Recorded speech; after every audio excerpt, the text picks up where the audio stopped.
ವೀಕ್ಷಕರೆಲ್ಲರಿಗೂ ಸಾಪ್ತಾಹಿಕ ಭವಿಷ್ಯವಾಣಿ ವಿಶೇಷ ಕಾರ್ಯಕ್ರಮಕ್ಕೆ ಸ್ವಾಗತ. ಸ್ನೇಹಿತರೆ, ಏಪ್ರಿಲ್ ತಿಂಗಳ ಈ ವಾರದಲ್ಲಿ ನೀಚಭಂಗ ರಾಜಯೋಗವು ಪ್ರಭಾವಶಾಲಿಯಾಗಿರುವುದು.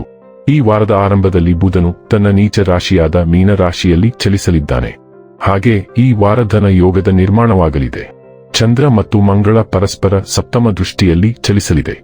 ಮೀನ ರಾಶಿಯಲ್ಲಿ ಮಂಗಳ ತನ್ನ ಸಂಚಾರವನ್ನು ಮಾಡುವುದು ಮತ್ತು ಚಂದ್ರನು ಕನ್ಯಾ ರಾಶಿಯಲ್ಲಿ ತನ್ನ ಚಲನೆಯನ್ನು ಮಾಡಲಿದೆ. ಈ ಎರಡು ಗ್ರಹಗಳ ಪರಸ್ಪರ 7ನೇ ದೃಷ್ಟಿಯಲ್ಲಿ ಚಲಿಸುವ ಮೂಲಕ ಧನ ಯೋಗದ ನಿರ್ಮಾಣವಾಗುವುದು. ಗ್ರಹಗಳ ಈ ಸಂಯೋಗದಿಂದಾಗಿ ಜನರು ತಮ್ಮ ಕುಟುಂಬ ಜೀವನದಲ್ಲಿ ಸಂತೋಷ, ಸುಖ, ಸಮೃದ್ಧಿಯನ್ನು ಪಡೆಯುವ ಯೋಗ ನಿರ್ಮಾಣಗೊಳ್ಳುವುದು ಮತ್ತು ಪ್ರಯಾಣದಿಂದ ಅಪಾರ ಯಶಸ್ಸನ್ನು ಗಳಿಸುವಿರಿ. ಏಪ್ರಿಲ್ 27ರಿಂದ ಮೇ 3ರವರೆಗಿನ ಮಕರ ರಾಶಿಯವರ ಭವಿಷ್ಯವನ್ನು ತಿಳಿದುಕೊಳ್ಳೋಣ. ಈ ವಾರ ಮಕರ ರಾಶಿಯವರ ಫಲಾಫಲಗಳೇನು, ಗ್ರಹಗತಿಗಳು ಹೇಗಿರಲಿವೆ, ಕೌಟುಂಬಿಕ, ಸಾಮಾಜಿಕ ಜೀವನ ಹಾಗೂ ವ್ಯಾಪಾರ ವಹಿವಾಟು ಹೇಗೆ ನಡೆಯಲಿದೆ, ಅಲ್ಲದೆ ಯಾವೆಲ್ಲ ಸಮಸ್ಯೆಗಳು ನಿಮ್ಮನ್ನು ಈ ಸಾಪ್ತಾಹಿಕದಲ್ಲಿ ಕಾಡಲಿವೆ, ಅವುಗಳಿಗೆ ಪರಿಹಾರಗಳೇನು ಎಂಬುದನ್ನು ತಿಳಿಯಲು ಈ ವಿಡಿಯೋವನ್ನು ಸಂಪೂರ್ಣವಾಗಿ ವೀಕ್ಷಿಸಿ. ನೀವಿನ್ನೂ ನಮ್ಮ ಚಾನೆಲ್ ಸಬ್ಸ್ಕ್ರೈಬ್ ಮಾಡದೇ ಇದ್ದರೆ ಕೂಡಲೇ ನಮ್ಮ ಚಾನೆಲ್ ಸಬ್ಸ್ಕ್ರೈಬ್ ಮಾಡಿ. ಹೆಚ್ಚಿನ ವಿಡಿಯೋ ಅಪ್ಡೇಟ್ಗಾಗಿ ಪಕ್ಕದ ಬೆಲ್ ಐಕಾನ್ ಬಟನ್ ಕ್ಲಿಕ್ ಮಾಡಿ. ಸ್ನೇಹಿತರೆ, ಚಂದ್ರನ ರಾಶಿಗೆ ಹೋಲಿಸಿದರೆ ಶನಿಯು 3ನೇ ಮನೆಯಲ್ಲಿರುವುದರಿಂದ ಆರೋಗ್ಯದ ದೃಷ್ಟಿಯಿಂದ ಈ ವಾರ ಉತ್ತಮವಾಗಿದ್ದರೂ ಯಾವುದರ ಬಗ್ಗೆಯೂ ನಿಮ್ಮ ಅತಿಯಾದ ಆಲೋಚನೆ ನಿಮಗೆ ಮಾನಸಿಕ ಒತ್ತಡವನ್ನು ನೀಡುತ್ತದೆ. ಆದ್ದರಿಂದ ಈ ಅಭ್ಯಾಸದಲ್ಲಿ ನೀವು ಕೆಲವು ಸುಧಾರಣೆಗಳನ್ನು ಮಾಡಲು ಪ್ರಯತ್ನಿಸುತ್ತೀರಿ. ಇದರಲ್ಲಿ ನೀವು ವಾರದ ಅಂತ್ಯದ ವೇಳೆಗೆ ಯಶಸ್ಸನ್ನು ಪಡೆಯಲು ಸಾಧ್ಯವಾಗುತ್ತದೆ. ರಾಹು 2ನೇ ಮನೆಯಲ್ಲಿರುವುದರಿಂದ ಈ ವಾರ ಹಠಾತ್ ದೊಡ್ಡ ಲಾಭವಾಗುವ ಕಾರಣದಿಂದಾಗಿ ನೀವು ಯಾವುದೇ ದೊಡ್ಡ ಹೂಡಿಕೆಯಲ್ಲಿ ನಿಮ್ಮ ಹಣವನ್ನು ಹೂಡಿಕೆ ಮಾಡಲು ಯಾವುದೇ ದೊಡ್ಡ ನಿರ್ಧಾರವನ್ನು ನೀವು ತೆಗೆದುಕೊಳ್ಳಬಹುದು. ಆದರೆ ಇದೀಗ ತರಾತುರಿಯಲ್ಲಿ ಯಾವುದೇ ಹೂಡಿಕೆ ಮಾಡದಂತೆ ನಿಮಗೆ ಸೂಚನೆ ನೀಡಲಾಗಿದೆ. ಏಕೆಂದರೆ ನೀವು ಎಲ್ಲಾ ಸಾಧ್ಯವಿರುವ ಅಪಾಯಗಳನ್ನು ಪರೀಕ್ಷಿಸದಿದ್ದರೆ ಮುಂಬರುವ ಸಮಯದಲ್ಲಿ ನಿಮಗೆ ನಷ್ಟವಾಗುವ ನಿರೀಕ್ಷೆ ಹೆಚ್ಚಾಗಬಹುದು.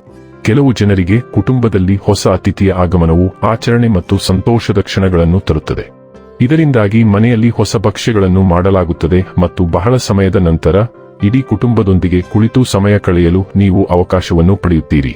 ಕೆಲಸದ ಸ್ಥಳದಲ್ಲಿ ಪ್ರತಿಯೊಂದು ಕಾರ್ಯ ಮತ್ತು ಗುರಿಗಳನ್ನು ಸಾಧಿಸಲು ನಿಮ್ಮ ಮೂಲಕ ಯೋಜಿಸಲಾದ ಹಿಂದಿನ ಪ್ರತಿಯೊಂದು ತಂತ್ರ ಮತ್ತು ಯೋಜನೆಯಲ್ಲಿ ಕಚೇರಿಯ ವ್ಯಕ್ತಿಯೊಬ್ಬರು ಅಡಚಣೆಯನ್ನು ಉಂಟುಮಾಡಬಹುದು.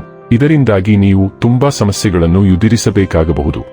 ಆದ್ದರಿಂದ ನಿಮ್ಮ ಕಣ್ಣುಗಳನ್ನು ತೆರೆದಿಡಿ ಮತ್ತು ನಿಮ್ಮ ಸುತ್ತಲೂ ನಡೆಯುತ್ತಿರುವ ಚಟುವಟಿಕೆಗಳ ಬಗ್ಗೆ ಜಾಗರೂಕರಾಗಿರಿ. ಈ ವಾರ ಅಧ್ಯಯನ ಮಾಡುವಾಗ ನಿಮಗೆ ಸ್ವಲ್ಪ ಬೇಸರವಾಗಬಹುದು. ಆದ್ದರಿಂದ ನೀವು ಸ್ವಲ್ಪ ಸಮಯ ತೆಗೆದುಕೊಂಡು ವಾಕ್ ಅಥವಾ ಯಾವುದೇ ಪ್ರವಾಸಕ್ಕೆ ಹೋಗುವ ಮೂಲಕ ನಿಮ್ಮನ್ನು ರಿಫ್ರೆಶ್ ಮಾಡಬಹುದು.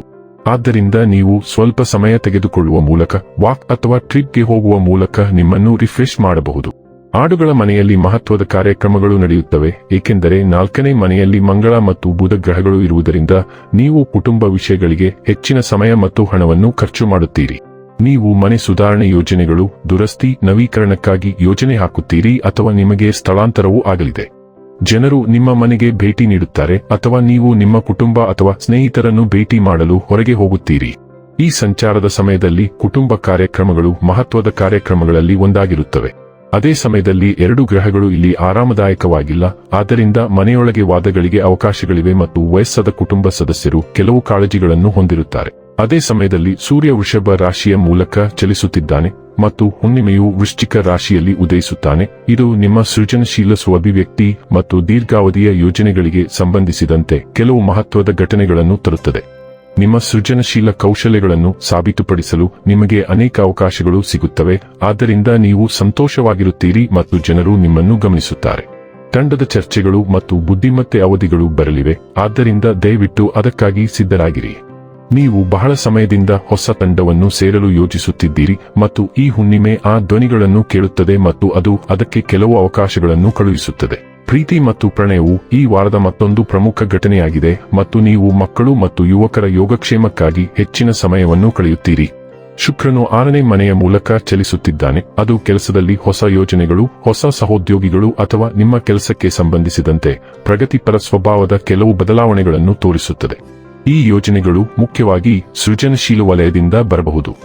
ಶುಕ್ರನು ಕೆಲಸದ ಸಮಸ್ಯೆಗಳಿಗೆ ಪರಿಹಾರಗಳನ್ನು ತರುತ್ತಾನೆ ಮತ್ತು ನಿಮ್ಮ ಸಹೋದ್ಯೋಗಿಗಳೊಂದಿಗೆ ಉತ್ತಮ ಸಮನ್ವಯ ಇರುತ್ತದೆ. 6ನೇ ಮನೆಯು ಆರೋಗ್ಯ ಸಮಸ್ಯೆಗಳನ್ನು ಸಹ ಸೂಚಿಸುವುದರಿಂದ ನೀವು ನಿಮ್ಮ ಆಹಾರ ಸೇವನೆಯನ್ನು ನಿಯಂತ್ರಿಸಬೇಕಾಗುತ್ತದೆ ಮತ್ತು ಶುಕ್ರನು ನಿಮ್ಮನ್ನು ಜಂಕ್ ತಿನ್ನುವಂತೆ ಮಾಡುತ್ತಾನೆ. ಈ ಸಂಚಾರವು ಆಹಾರದಲ್ಲಿ ಕೆಲವು ಬದಲಾವಣೆಗಳನ್ನು ಸಹ ಬೆಂಬಲಿಸುತ್ತದೆ ಮತ್ತು ನೀವು ಹೊಸ ವ್ಯಾಯಾಮಗಳನ್ನು ಪ್ರಯತ್ನಿಸುತ್ತೀರಿ.